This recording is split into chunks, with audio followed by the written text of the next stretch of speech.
Pasok ka dito. Bakit? Ultra mega to, bawal? Diba? Living life, every day, late at night, not okay. All I want, and I pray.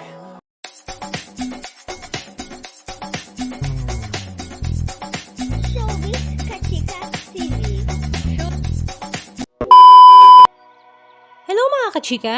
Usap-usapan nga ngayon sa social media si Kimi Kim Chu dahil nga sa kanyang back-to-back na issue kay Raisa May Dizon maging kay Mama Ogs OG Diaz. Nagsimula nga ang issue sa isang episode ng It's Showtime sa isang segment kung saan binalaan nga ni Kim Chu ang aktor na si Brent Manalo na may multo nga sa kanyang likuran. Nang lumikon si Kim, nakita nga niya ang kanyang kapwa-host na si Jug Jugueta na nakabihis bilang Lotus Pit mula sa horror movie na Pungsoy.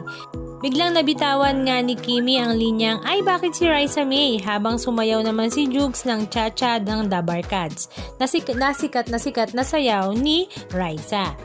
Umani nga ng matinding pababatiko si Kim Chu mula sa mga tagahanga ni Raisa May. Ayon sa mga netizens, insensitive at tila pambubuli ang pagkumpara kay Raisa sa isang karakter ng multo.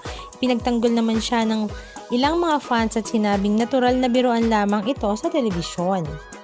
Sumali nga sa diskusyon ng talent manager at showbiz vlogger na si OG Diaz sa kanyang vlog. Ayon kay OG, naniniwala siyang hindi sinasadya ni Kim na makasakit. Gayunpaman, ibinahagi ni OG ang kanyang sariling karanasan kung saan nakaranas din umano siya ng pagtataray mula kay Kim Chu. Ayon nga sa kwento ni Mama Ogs OG Diaz, nang makasalubong nga daw niya ang aktres na si Kim Chu, kasama nga niya ang kanyang asawa at ang kanyang bunsong anak na si Miracle. Bigla nga daw siyang sinabihan ni Kim Chu ng, "Buti pinapasok kayo." Ang akala nga daw niya ay magpapansinan silang dalawa pero alam nga niyang meron silang conflict kaya siguro gano'n na lang nasabi ni Kimi. Ito nga daw ay nag-iwan ng tensyon sa pagitan nilang dalawa.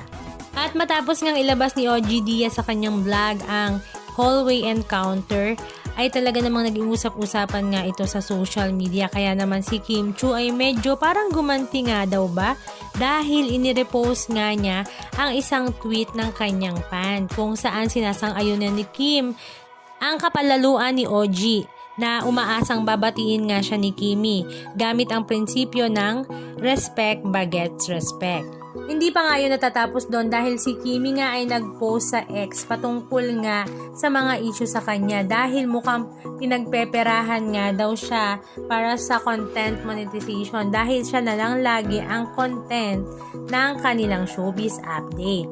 Ang caption nga ni Kimi ay, "True na May, #cravings nila ako, bet na bet for monetization. Isama ko na din siguro to sa #KimChu Charity Program. Monetization is the key. You're welcome po, makatulong man lang sa araw-araw." Ang sagot naman ni OG Diaz, "Salamat po, nakatulong din naman tayo para makaangat ang isang artista sa mga panahong kailangan nilang makilala at sumikat at ma-monetize ang career." Sa ngayon nga ay banggaan to the max nga ang dalawa sa kanilang mga pahaging sa kanilang mga social media. Ang kanila namang mga fans ay talaga namang sumasang-ayon sa kanilang bawat idolo. Samantala, kay Raisa May naman, wala rin naman siyang pahayag patungkol dito. Kaya abangan na nga lang natin ang mga susunod na kabanata. Anong masasabi nyo mga kachika? Just comment down below. And please don't forget to subscribe. Thank you!